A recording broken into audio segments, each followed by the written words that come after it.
Dans les sphères de la musique punk, comme dans pas mal d'autres domaines, les années 80 marquent pour les femmes la fin du début. À nouveau dans les salles de concert, les codes sont bien là, le mépris et les préjugés sur la technique aussi, la coolitude tout, le cocktail gagnant pour un parfait backlash. Or les murs insonorisés, c'est pas mal non plus.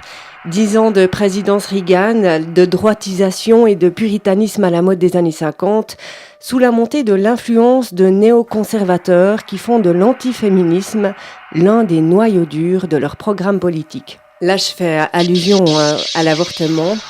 En fait, le National Right to Life Committee est devenu l'un des plus gros lobbies du pays dans les années 80. Comme de bien entendu, les médias de masse suivent la tendance rétrograde à grands coups de une et d'articles qui tantôt accusent le mouvement de libération des femmes d'avoir fait davantage reculer qu'avancer le statut de ces dernières. Eh bien oui, à cause de lui, les femmes se retrouvent massivement célibataires ou divorcées. À trop vouloir faire carrière, entre guillemets, elles se retrouvent aussi sans enfants et donc évidemment frustrées, mais surtout elles mettent en péril les valeurs traditionnelles de la famille.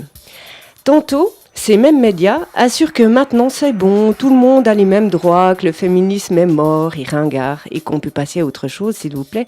La mode, par exemple.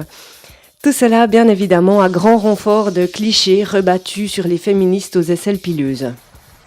En quelques années, les colonnes consacrées aux enquêtes et aux recherches féministes disparaissent dans les journaux les plus sérieux, au profit d'études critiques sur le maquillage.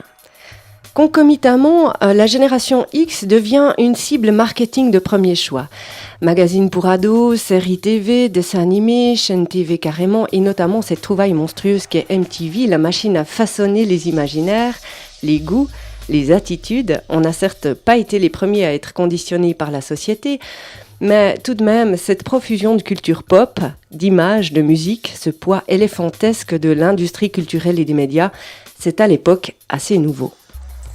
Et inutile de dire que le message qu'on fait passer aux jeunes filles, ici les post-féministes, ne va pourtant pas vraiment dans le sens d'une ère post-patriarcale. Rien de nouveau sous le soleil. Le cheerleading va bien, merci, l'anorexie pas trop mal non plus, et le fard à paupières a de beaux jours devant lui.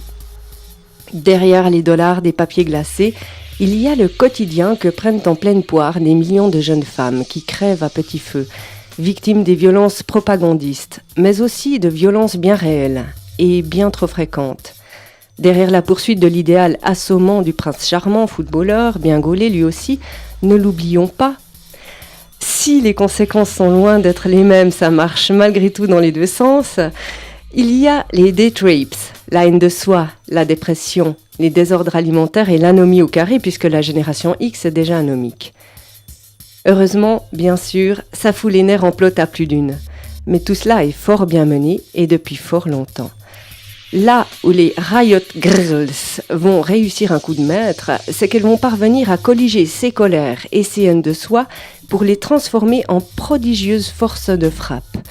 C'est que d'une dynamique négative et d'une incitation tacite à la division et à la passivité va naître une chaîne d'action et d'union inattendue et durable. Une force affirmative qui ne s'en laisse pas compter.